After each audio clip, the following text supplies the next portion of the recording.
Hai semuanya, apa kabar? Baik lagi ya, kita akan belajar sosiologi bersama Miss Valen. Untuk kali ini kita akan belajar tentang individu, kelompok, dan juga tentang hubungan sosial. Kenapa sih kita harus belajar itu semua? Karena nantinya kita akan belajar tentang interaksi sosial yang menjadi kunci dari sosiologi. Nah, kalau pertemuan awal-awal kita juga sudah bahas tentang hakikat dari manusia sebagai makhluk individu dan juga manusia sebagai makhluk sosial. Kali ini kita akan mengulang lagi sedikit ya tentang individu atau manusia sebagai makhluk individu. Individu berasal dari bahasa Latin, yakni individuum yang artinya adalah tidak terbagi atau menjadi kesatuan terkecil. Dengan kata lain, bahasa sosiologisnya individu itu adalah bagian terkecil dari suatu kelompok masyarakat yang tidak dapat lagi dipisah menjadi bagian yang lebih kecil lagi. Karena sederhananya individu adalah manusia perorangan. Yang ciri-cirinya kalau manusia perorangan itu kan berarti punya raga masing-masing ya kan. Misalnya punya raganya sendiri, kalian punya raganya sendiri juga. Selain itu juga punya pemikirannya masing-masing ya kan. Kita punya ide kita sendiri. Terus kalian juga punya ide kalian sendiri, kalian punya pandangan kalian sendiri terhadap suatu hal. Benar dong? Kita juga punya rasa sendiri-sendiri. Itu yang menjadi ciri-ciri dari manusia individu atau manusia perorangan. Kemudian kelompok. Kenapa kita perlu tahu tentang kelompok? Karena balik lagi hakikatnya manusia tidak bisa hidup sendirian ya. Manusia juga sebagai makhluk sosial. Kenapa sih manusia itu perlu yang namanya berkelompok? Yang artinya adalah kumpulan dari individu-individu. Karena hakikatnya manusia itu punya keinginan untuk menjadi satu dengan sekelilingnya. Selain itu juga manusia punya keinginan untuk menjadi satu dengan lingkungan alamnya.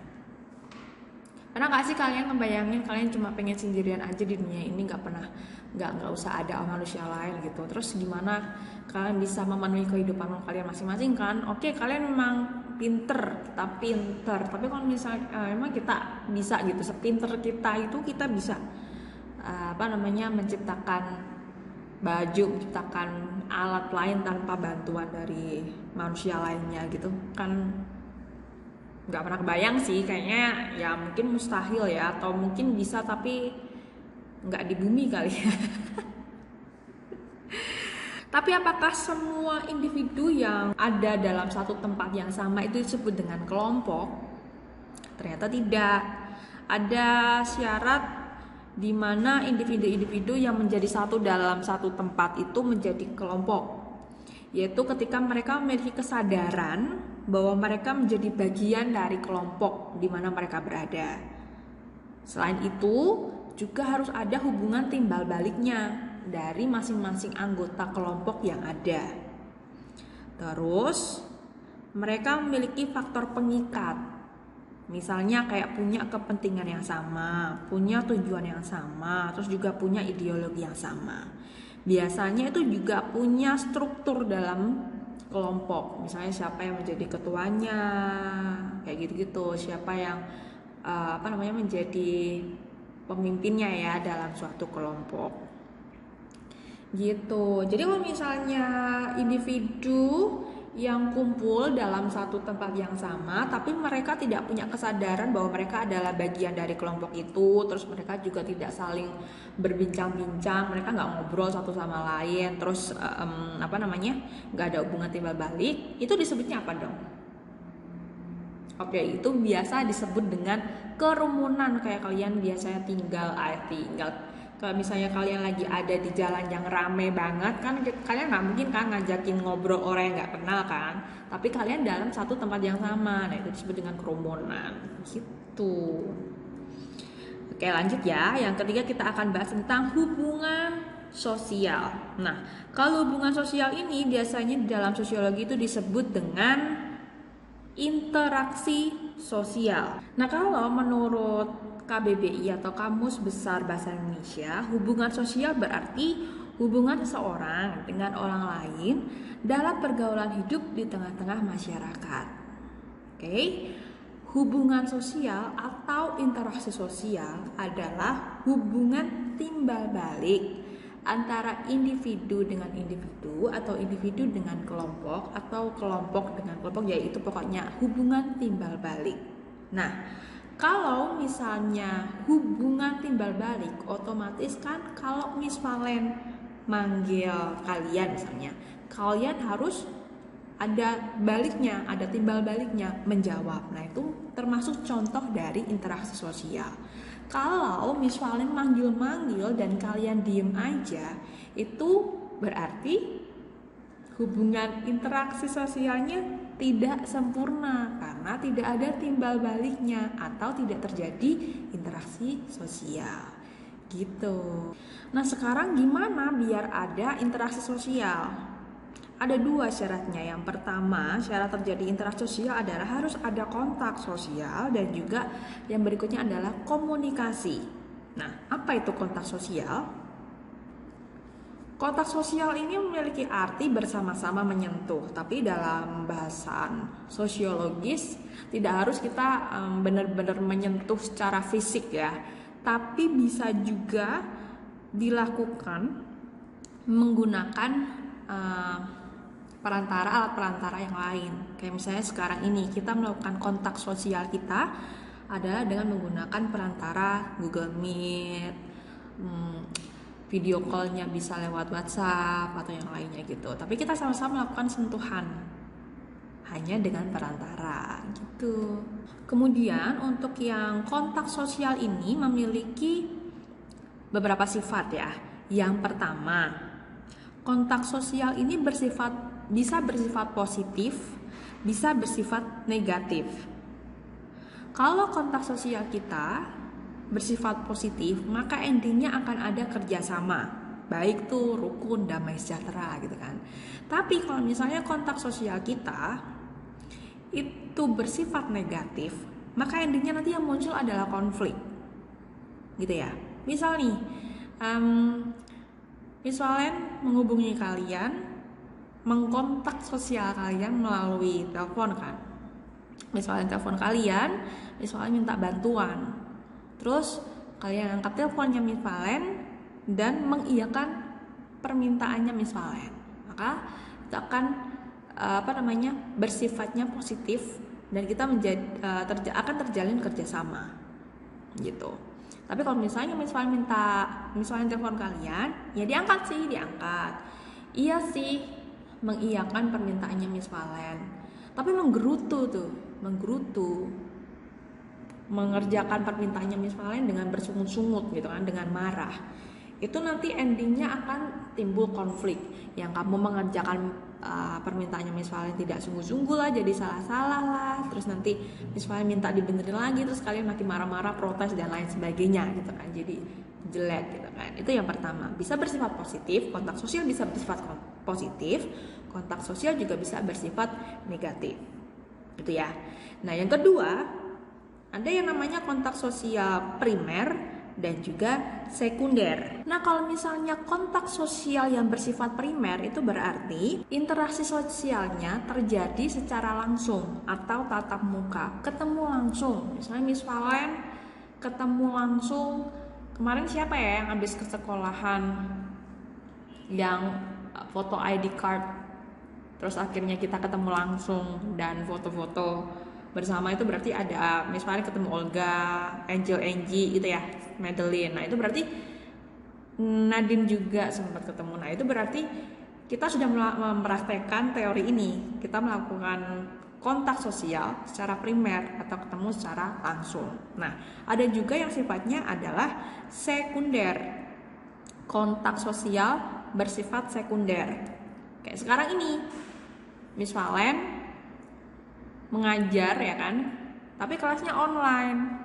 Jadi ngajarnya lewat Google Meet, misal lewat Edmodo. Tapi langsung Miss Valen tujuannya untuk ngajar kalian kelas 10, ketemu langsung sama kalian, tapi lewat perantaranya lewat Google Meet kayak gitu. Nah, perlu kalian ketahui juga kalau misalnya kontak sosial yang bersifat sekunder ini dibagi lagi jadi 2 sifatnya. Yang pertama, kontak sosial bersifat sekunder secara langsung. Nah, yang kalau secara langsung yang tadi yang Miss Valen udah bahas ya. Jadi Miss Valen pengen ketemu sama kalian kelas 10 tapi lewat perantara. Perantaranya adalah lewat Google Meet atau lewat Edmodo atau lewat media yang lainnya. Nah, yang kedua adalah kontak sosial bersifat sekunder tapi tidak langsung. Nah, itu gimana, Miss? Jadi misalnya Miss Valen pengen ketemu sama kalian tapi karena nggak bisa kan, jadi harus ketemunya lewat online. Tapi Miss Valen harus menghubungi orang tua kalian dulu biar pesannya Miss Valen sampai ke kalian gitu. Misalkan minggu depan adalah jadwal pembagian kit ya, pesannya seperti itu. Tapi karena tidak boleh ketemu langsung, Miss Valen harus menyampaikan pesan ini yang kalian harus tahu, tapi pesannya Miss Valen sampaikan ke orang tua kalian biar orang tua kalian sampaikan ke kalian gitu. Jadi perantaranya lebih banyak lagi. Miss Valen menyampaikan informasinya itu pakai perantara lewat telepon misal. Terus yang Miss Valen telepon adalah orang tua kalian biar orang tua kalian itu menyampaikan ke kalian gitu. Ribet gak sih? Jadi perantaranya itu makin banyak gitu loh. Misal lagi nih kayak biasanya yang kita lakuin, kita lagi closing kan pakai Google Meet. Nah, itu kan berarti kontak sosial sekunder langsung ya kan, karena kita ketemu langsung, kita pakai Google Meet, kita closingan bareng. Nah, tapi ada yang wifi-nya lagi trouble nih, misal yang wifi-nya trouble itu Madeline misal. Nah, tapi Madeline gak langsung bilang ke CS-nya, Madeline bilang dulu ke ketua kelasnya, laporan ke Abel. Nah, yang laporan ke CS-nya adalah Abel. Abel bilang ke Miss Valen atau Mr. Yodi kalau trouble tuh wifi-nya Madeline gak bisa ikutan closing gitu. Paham? Kalau misalnya gak paham nanti bilang ya. Oke, setelah kita belajar tentang kontak sosial, kita akan belajar tentang komunikasi. Kita udah sering dengar kan? Nah, arti dari kata komunikasi adalah pengiriman dan juga penerimaan pesan atau berita antara dua orang atau lebih sehingga pesan yang dimaksud dapat dipahami. Oke? Itu ya namanya komunikasi, memberikan berita dan juga menerima berita atau pesan. Nah, ada 5 unsur pokok yang ada dalam komunikasi.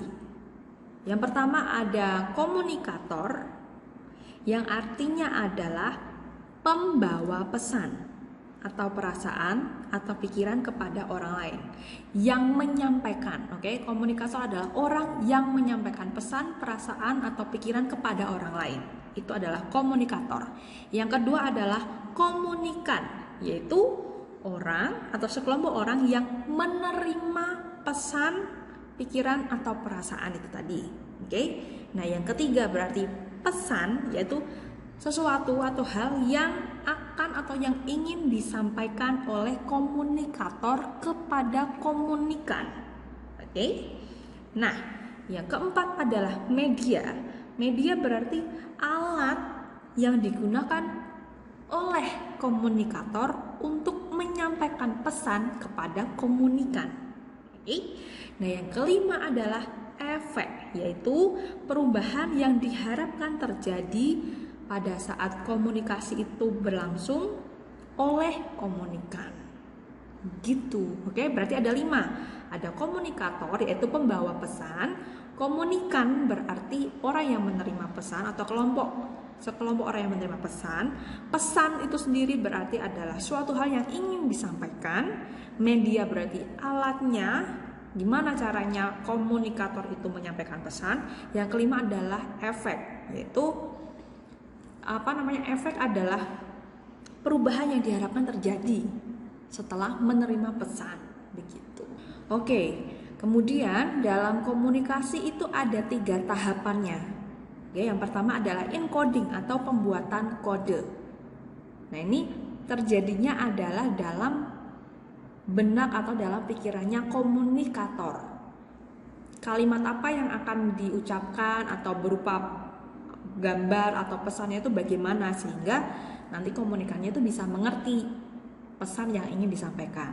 Itu encoding tahap pertama. Yang kedua adalah penyampaian. Nah, ini sudah mulai menyampaikan gagasan yang ada di dalam otaknya tadi, yang ada dalam pikirannya tadi, mulai disampaikan. Kalimatnya mulai diucapkan. Kalau misalnya ingin menyampaikan gambar, gambarnya mulai ditunjukkan. Kalau ingin memberikan barang, barangnya mulai diserahkan. Yang ketiga adalah decoding atau pemecahan kode. Pada tahap ini komunikannya mencerna dan mulai memahami, oh apa sih maksudnya pesan yang ingin disampaikan gitu. Ini kan posisinya Miss Valen adalah sebagai komunikator, oke? Untuk menyampaikan materi sosiologi kali ini kepada kalian. Jadi kalian adalah sebagai betul, komunikannya, penerima pesannya, begitu. Nah, berarti kesimpulannya sebuah hubungan bisa disebut sebagai interaksi sosial jika memiliki ciri-cirinya sebagai berikut. Yang pertama adalah ada hubungan timbal balik yang saling memengaruhi antara satu dengan yang lainnya. Oke, adanya hubungan timbal balik. Yang kedua, interaksi harus berpedoman kepada norma-norma atau kaidah sebagai acuan. Ya kan, kita punya aturan-aturan. Gimana sih biar kalau misalnya kita berinteraksi dengan orang lain itu memberikan imbal balik kepada kita. Ya berarti kalau misalnya kita manggilnya harus sopan, biar dijawab, gitu kan? Karena kita punya aturan yang berlaku. Dan yang ketiga adalah adanya reaksi dari pihak lain atas komunikasi kita. Kalau nggak ada reaksi, ya berarti nggak ada timbal balik dong, gagal deh interaksinya. Jadi tidak bisa disebut dengan interaksi gitu. Yang keempat adalah harus mempunyai maksud dan juga tujuan yang jelas. Ya kan? Kalau misalnya ada orang di pinggir jalan tiba-tiba manggil-manggil kita gitu kan, tapi bukan manggil pakai nama ya, cuma dihehe gitu aja. Nggak ada tujuan yang jelas kan, emang kita mau jawab kalau tujuannya nggak jelas kayak gitu? Mesti kan bakal kita cuekin kan, kayak gitu. Kalau misalnya kita mau berinteraksi dengan orang lain dan pengen ada timbal baliknya, berarti harus punya tujuan yang jelas dengan cara yang benar juga, dengan aturan yang berlaku di masyarakat gitu. Dan yang pasti bersifatnya yang positif agar timbul kesinambungan, terus terjadi kerjasama, terus terjadi interaksi, bukan yang malah jadi konflik, berantem gitu. Oke, untuk materinya cukup sekian dulu. Apakah ada yang kurang jelas untuk yang saat ini? Kalau jelas kita lanjut yang berikutnya.